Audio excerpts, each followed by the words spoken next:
History of we're doing Bacardi. Yeah, the Bacardi. It's funny, actually. I mean, I could have done a lot more research, but work didn't want to cooperate this week. So it turns out Bacardi has a massive thing of their own history on their website. Yes, super informative. Very. History on tap with Mitch.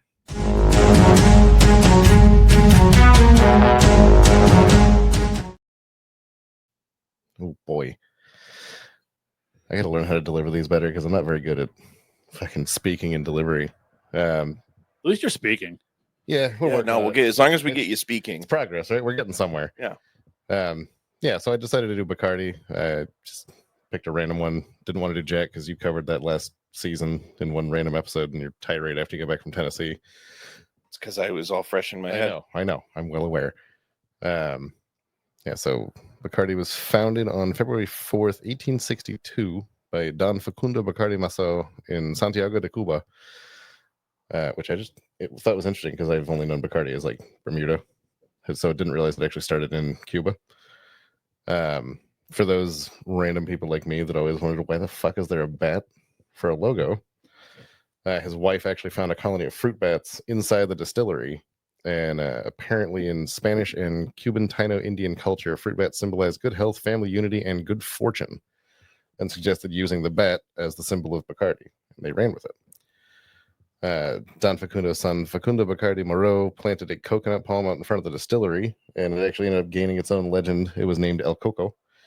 And as long as it stood, the distillery would prosper, and it actually withstood one distillery fire, 5 earthquakes, and countless hurricanes, which is a hell of a tree. 1910, Bacardi was Cuba's first multinational operation, opening facilities up in Spain and New York. Eventually also opening a bottling plant in Mexico, where it was the first place outside of Cuba to bottle Bacardi. When Prohibition came into law, this is my tie-in, the only way I could get to it, came into law in 1920, the facility in New York was actually closed. So Bacardi began a marketing campaign which worked astoundingly well, promoting Cuba as a tropical paradise compared to the dry and stuffy United States. And American citizens actually flocked to Cuba in droves to get their hands on the beverage.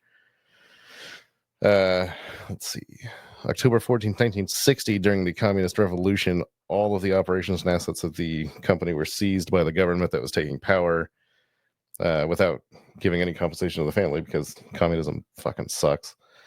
They did manage to relocate their trademarks and yeast strains out of Cuba, and they began producing in Mexico, the U.S., Puerto Rico, Spain, and the Bahamas.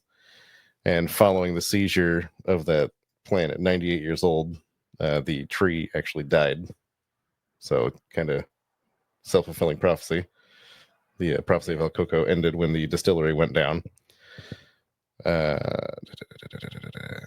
1965, they moved to their new permanent headquarters in Bermuda, which is where they still are today. In 79, they actually became the #1 selling premium spirit brand in the world, outselling all other brands. And they've been in business for 163 years and counting. Damn. So the more you know. I had no idea. If you weren't superstitious before. I stopped getting Bacardi when they got rid of 151. We need to make a shirt with El Coco on it.